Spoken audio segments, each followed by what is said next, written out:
Додека Чарлстон се уште жали по убиените, еден збор избива на површината – терор. Не случајно, туку како средство на контрола, начин да се тероризира и доминира.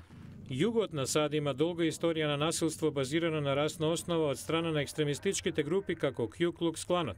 Активистот за граѓански права Марк Мориал веле дека етикетата тероризам е соодветна за она кое што се случи во Чарлстон.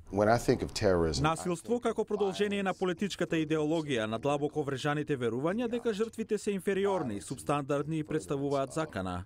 Во 20-те години од бомбашкиот напад на Тимоти Меквеин во Оклахома Сити до нападот во Чарлстон, американската борба против тероризмот се фокусираше на закани однадвор.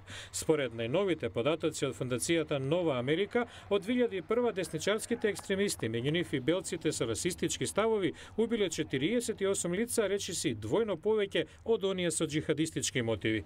Федералните власти водат истрага дали нападот во Чарлстон правно представува тероризам.